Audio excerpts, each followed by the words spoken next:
말씀의 제목은 사망과 생명의 열매는 접붙임에서 나옵니다. 사망도 생명도 열매는 어디에다 접붙이느냐, 마귀에다 접붙이느냐, 예수님에게 접붙이느냐, 지옥에다 접붙이느냐, 천국에다 접붙이느냐에 따라서 사망과 생명의 열매는 접붙임에서 나옵니다라는 주제로 하나님의 말씀을 전하겠습니다. 세상에는 거짓이 많습니다. 세상에는 거짓말이 많습니다. 우리가 너무 많은 거짓말을 듣고 살아와서 우리의 심령에는 생명이 역사하지 않고 사망이 역사하고 절망이 역사하고 거짓의 역사가 일어납니다. 저희 고향은 진돗개를 장에 나가면 많이 팝니다. 그런데 진도 사람들도 속습니다. 유해지에서 똥개를 싣고 와가지고 진도 장날 그 개를 팝니다. 새끼 때는 이게 순종인지 똥개인지 모릅니다. 우리 어머니도 모르고 똥개를 사왔어요. 기르다 보니까 진돗개가 아닌 거예요. 그래서 원통이 했어요. 속았어요. 사망이 나옵니다. 분노가 납니다. 우리가 속았구나. 또 장에 가서 어머니는 감나무를 심어야 된다고 감나무를 많이 사왔어요. 저는 땅을 파고 깊게 심었습니다. 1년이 지났는데 싹이 납니다. 이파리를 핍니다. 감나무가 조금 컸는데 감이 열리지가 않습니다. 이것은 돌 감나무였어요. 참 감나무가 아니었어요. 그래서 우리 어머니 또 사갔구나. 이 사겠구나 하는데 속에서 사망이 나오는 거예요. 절망이 나오는 거예요. 울분이 나온 거예요. 이 사기꾼들을 어떻게 할까? 다 혼내줘야지. 분통이 나왔던 것입니다. 저는 분통이 나와도 우리 감나무가 일제 때 심었던 참 감나무가 있었습니다. 엄청 큽니다. 저는 어렸을 때 그 홍시를 먹고 감을 먹고 자라났습니다. 그 감나무를 잘라서 돌 감나무를 자르고 거기다가 접붙입니다. 가지를 잘라서 거기다가 붙여놓고 가운데를 홈을 내야 돼요. 그리고 참 감나무를 그 속에다가 딱 찔러 넣습니다. 그리고는 약간 흙을 감고 비누리로 그 테두리를 잘 감습니다. 단단하게 감습니다. 그리고 1년 지나면 어떤 것은 감아도 죽어버렸고 어떤 감나무는 살아나가지고 가을이 되면은 감이 줄렁줄렁 열매를 맺힙니다. 그 감을 따먹고 기쁨의 열매로 즐거워합니다. 이스라엘 백성들은 돌 감람나무였어요. 로마서 11장을 보면은 그 돌 감나무 가지를 끊어버리고 이방인들의 가지를 예수님의 나무에 접붙였다. 가지들이 꺾여온 것은 로마서 11장 19절에 가지들이 꺾여온 것은 나를 접붙임을 받게 하려 함이니라. 이방인들을 접붙이게 하기 위해서 유대인들을 다 꺾어버렸다라는 거. 그 꺾은 가지에 이방인들, 우리가 이방인이에요. 우리가 그 원 뿌리에 우리가 접붙임이 돼가지고 우리가 전도의 열매, 사랑의 열매, 희락의 열매, 은혜의 열매를 우리가 줄렁줄렁 예수님의 생명나무의 접붙임을 받고 우리가 이렇게 열매를 맺고 구원을 받고 하나님을 찬양합니다. 건강하고 행복할지라도 선악과 나무의 접붙임을 받으면 사망의 열매가 맺힙니다. 돈이 많고 재산이 많을지라도 선악과 나무의 접붙임을 받으면 흉년이 오고 기근이 와서 열매를 맺을 수가 없습니다. 가족이 많고 친구가 많고 지인이 많고 단체가 많을지라도 선악과 나무의 접붙임을 받으면 우리가 슬픈 삶을 살아갑니다. 외로운 삶을 살아갑니다. 갈 곳도 없고 누울 곳도 없지만 아무도 우리를 도와주지 않습니다. 빚이 있고 돈이 필요해도 돈 빌려주라 해도 아무도 우리를 돈 빌려주지 않고 정죄만 하고 탄압만 받습니다. 가족이 많고 친구가 많을지라도 선악과 나무에 접붙이면은 우리가 슬프고 괴로운 인생을 살아간다라는 거예요. 고아처럼 살아갑니다. 불쌍하게 살아갑니다. 인생을 방황하면서 살아갑니다. 누구 하나 나를 잘 데 없어서 와서 자라간 사람이 하나도 없고 내가 빚질 때는 아무도 나를 위해서 도와준다고 돈 빌려주는 사람도 없이 정치 없이 인생을 떠돌이 방황하는 삶을 살게 됩니다. 다 고아와 같은 삶을 살게 됩니다. 억만장자의 가정에 어떤 아기가 입양이 됐습니다. 이 어린 아이가 납치됐어요. 25년 전에 28개월 된 이 아이가 납치가 돼가지고 억만장자의 집으로 입양이 돼서 25년을 그곳에서 살았어요. 1999년도 중국 남서부 인난성 지역에 납치될 당시에는 28개월 된 이 아이를, 이 갓난아기를 납치범들이 납치를 해가지고 부자에게 돈을 받아먹고 팔아먹어버렸어요. 이 아이를 잃어버린 이 생부는 얼마나 온통했어요. 밥을 먹어도 밥이 넘어가겠어요? 옷을 입어도 따뜻하겠어요? 잠을 자도 잠을 자겠어요? 내 아들이 어디 있을까? 어디서 울고 있을까? 날이면 날마다 울고 불고 일도 못하고 잠도 못 자고 20년을 중국 전 지역을 사방팔방을 다니면서 잃어버린 자기 자식을 찾으러 다녔다고 합니다. 찾으러 다니다가 이 아기를 찾아서 제의를 했어요. 기쁨으로 안았어요. 눈물을 안았어요. 이 아들도 납치돼 가지고 입양 갔던 이 아들도 고백을 합니다. 내가 부자 아버지에게 입양을 갔지만은 일생을 따뜻하지 못했습니다. 일생을 먹어도 배부르지 않았습니다. 돈으로는 나를 만족해 줄 수가 없었습니다. 그러면서 나는 어찌하면 내 생모를 만날까, 내 친부를 만날까, 일생을 기쁨도 누리지 못하고 불행 가운데서 어찌하면 내 친엄마를 만날까 하고 울면서 일생을 살아왔다고 합니다. 돈이 많아도 행복한 시절이 단 하루도 없었다고 합니다. 이 납치범이 양부에게 팔아먹고 이 남의 귀한 아들을 범죄자에게 접붙임을 붙여버린 거예요. 사망에게 접붙였어요. 지옥에 접붙여버렸어요. 친모가 아닌데 어떻게 사랑이 나갈 수가 있겠어요. 사망에 접붙이니까 입양 간 이 아들도 일생을 행복한 날이 단 하루도 없었고, 친모를 만나고 친부를 만났을 때 친부의 접붙임, 친아버지에게 접붙임을 받을 때 그제서야 생명의 잠을 자고 생명의 옷을 입고 생명의 단잠을 잤다라고 이렇게 이 입양하는 온통한 호소를 고백을 했습니다. 사랑하는 여러분, 선악과 나무의 마귀에게 접붙임을 받으면은 사망이 임합니다. 사랑하는 여러분, 선악과 마귀의 접붙임을 끊고 생명나무는 예수님께 돌아와서 접붙여야만이 생명의 열매, 구원의 열매, 축복의 열매, 공사의 열매, 이 은혜가 날마다 줄렁줄렁 넘쳐서 모함에는 희락의 영이 넘치고 축복의 영이 넘치고 국률의 은혜가 넘쳐서 우리가 자녀들에게 사랑을 하고 은혜를 주고 축복을 나눠주는 놀라운 역사가 일어나게 됩니다. 선악과 나무 사망의 접붙임을 끊어버리고 생명나무 예수님께 돌아와서 접붙여야만이 영생의 열매가 우리의 입술에, 우리의 마음에, 생각에, 찬양할 때도 영생의 찬양, 기도할 때도 영생의 찬양, 예배드릴 때 영생의 찬양을 맺혀서 우리가 찬양을 해도 영생의 찬양으로 하나님께 영광을 돌리는 놀라운 기쁨이 일어나게 된다라는 거예요.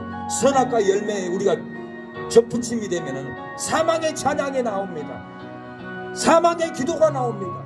사망의 설교가 나옵니다. 생명나무 대신 예수님에게 접붙이면은 목사의 입술에도 생명의 설교가 나오고 축복의 설교가 나오고 영생의 설교가 나와서 여러분들에게 전이가 될 줄로 믿습니다. 생명나무 갈보리 언덕에 주님의 십자가 그 피로 내 죄를 억기로 내 죄를 깨끗하게 씻었네. 생명의 꽃 피었네. 열매 맺었네. 나는 다시 태어났네. 그 이름 생명나무라. 사랑하는 여러분, 절망에 접붙임을 받으면 절망이 나옵니다. 사망에 접붙이면 사망이 나옵니다. 탐욕에 접붙임을 받으면 탐욕이 나옵니다. 지옥에 접붙임을 받으면 지옥에 끌려가게 될 겁니다. 그러나 생명나무 대신 예수님의 생명의 접붙임을 받으면 말을 해도 생명의 은혜가 나오고 찬양을 해도 생명의 찬양이 나오고 돈을 벌어도 생명의 돈을 얻게 될 날이 옵니다. 항상 우리 안에는 사망이 도살입니다. 사망이 도살이면 죽고 싶어 합니다. 자살하겠다고 바닷가로 나갑니다. 제가 가리봉 전철역에서 전도를 했습니다. 한 남자가 목사님 커피 한 잔 드십시오. 추석날이었습니다. 저희 어머니하고 추도 예배를 드렸습니다. 근데 이상하게도 나는 죽고 싶었습니다. 왜 이렇게 죽고 싶지? 그러고는 자기는 죽어버리려고 집문을 차고 나와서 가산 디지털역에 와서 기차를 타고 전철을 타고 인천 앞바다에 가서 나는 죽어버리려고 사망을 품고 가려고 하는데 목사님의 생명의 찬양, 목사님의 생명의 복음을 듣고 내 안에 죽고 싶은 사망, 절망의 고통이 끊어졌습니다. 생명나무 대신 예수님의 찬양이 내게 접붙임이 되어서 내 안에는 사망이 끊어지고 죽고 싶은 마음이 끊어지고 생명의 역사로 놀랍게 목사님과 간증하고 싶어서 이렇게 내가 커피를 뽑아왔습니다. 목사님 감사합니다. 차 한 잔 드십시오. 저를 위해서 기도해 주십시오. 저는 그 형제를 위해서 간절하게 기도했습니다. 하나님 사망을 끊어주시고 선악과 사망의 열매, 사망과 접붙인 것을 끊어버려 주시고 생명나무 대신 예수님의 찬양으로 생명나무 복음으로 이 형제를 구원해 주심을 감사합니다. 저는 그렇게 기도를 하고 그 형제를 보냈습니다. 사망은 우리를 접붙임을 합니다. 죽음으로 접붙입니다. 예수님은 우리를 복음의 찬양으로 생명으로 접붙이기를 원합니다. 오늘 본문은 사단은 선악과의 열매를 먹으면 눈이 밝아져서 하나님같이 된다라고 이렇게 미혹을 합니다. 하와는 아담은 탐욕이 들어왔어요. 그래서 여자가 그 나무를 뭔지 먹음직도 하고 보암직도 하고 지혜롭게 할 만큼 탐스럽게도 한 나무인지라 여자가 그 실과를 따먹고 자기와 함께한 남편에게도 주매 그도 먹은지라고 했습니다. 이 사단이 먹음직도 하고 보암직도 하고 탐욕이 들어가게 했어요. 선악과 열매를 따먹고 선악과 나무와 접붙임이 되도록 붙여버렸어요. 탐욕으로 붙여버렸고 탐심으로 붙여버렸고 사망으로 이렇게 접붙여서 사망으로 죽게 만들어버렸습니다. 눈을 떠보니까 사망이 보였습니다. 눈을 떠보니까 죄가 보였습니다.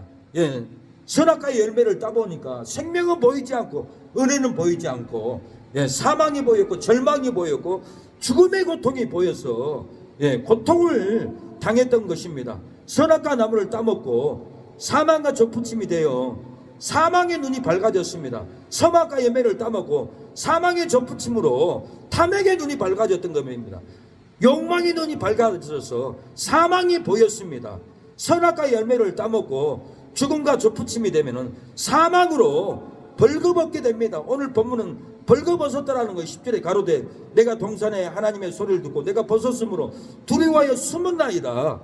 아담과 하와가 자기의 벗었음을 보고 부끄러움을 알고 나무숲으로 도망가서 두려워 숨어서 이렇게 떨고 있습니다. 우리도 죄짓고 벗으면 두렵습니다. 죄짓고 벗으면 의인의 눈을 바라볼 수가 없습니다.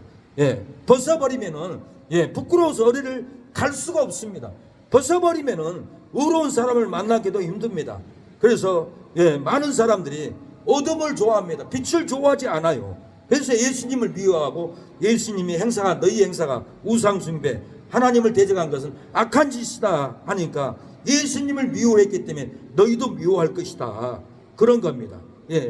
벗었으므로 두려워서 이렇게 숨습니다. 선악과 실과를 따먹고 죽음과 접붙임이 되면은 두려움으로 숨습니다. 선악과 실과를 따먹고 죽음과 접붙임이 되면은 두려움으로 매이고 두려움으로 숨고 두려움으로 사망에 매여서 인생을 살아갑니다. 사망에 매이고 죽음에 매입니다. 술에 매이고 오락에 매인다는 것, 세상에 매이고 절망에 매입니다.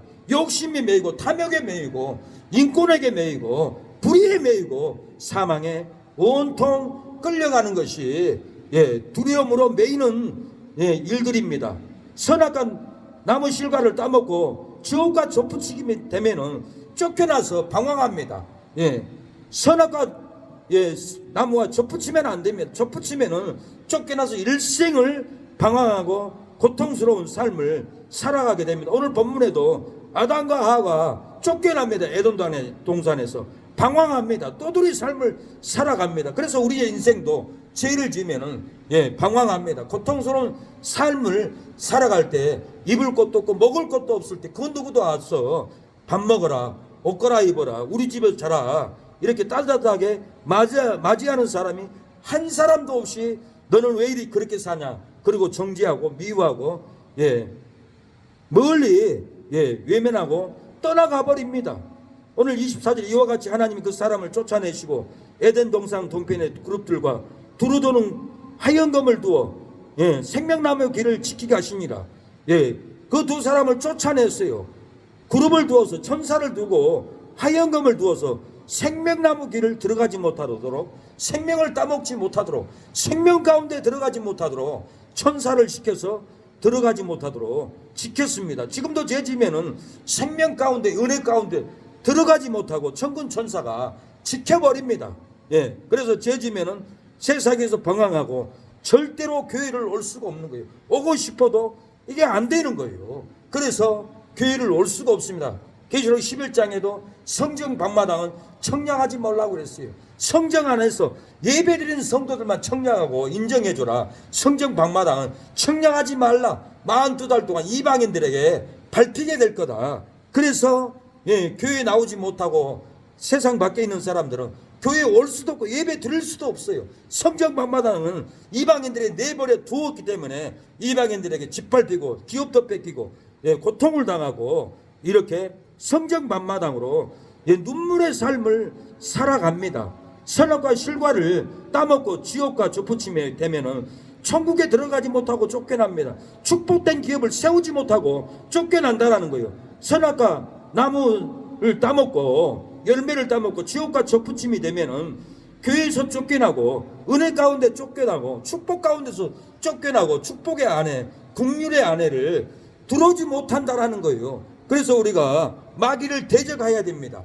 마귀를 대적하면 마귀가 피하게 됩니다. 야고보서 1장 7절에 그런즉 너희는 하나님께 순복할지어다 마귀를 대적하라 그리하면은 너희를 피하리라고 그랬어요. 마귀를 대적하면은 사망의 접붙임에 끊어집니다. 사망이 피하게 됩니다. 마귀를 대적하면 불행이 접붙임에서 벗어나게 되고 저주에서 벗어나게 되고, 마귀를 대적하면은 슬픔으로 끌고 가는, 어둠으로 끌고 가는 이 저주에서 우리가 끊어지고 마귀가 우리를 피하게 됩니다. 슬픔도 저주도 불행도 우리를 피하는 날이 옵니다. 우리에게 행복이 임하고 축복이 임하고 기쁨이 임하고 빛의 영광이 우리의 심령에, 마귀를 대적할 때 마귀가 우리를 피하게 되면 그 영광이 들어오게 될 날이 올 줄로 믿습니다. 마귀에 접붙인 것을 끊어야 됩니다. 어제도 저 성도님이 속이 괴롭고 힘들다고 기도 좀 해달라고 해서 갔습니다. 갔더니 오바이트를 다 했다라는 거예요. 속에 괴롭다라는 거예요. 찢어질 정도로 고통스럽다라는 거예요. 그래서 마귀를 우리는 대적했습니다. 이 마귀야 나올지어다 예수님의 이름으로 명하노니 나와라. 그러면 안 나가 그런 거예요. 못 나가 내가 왜 나가?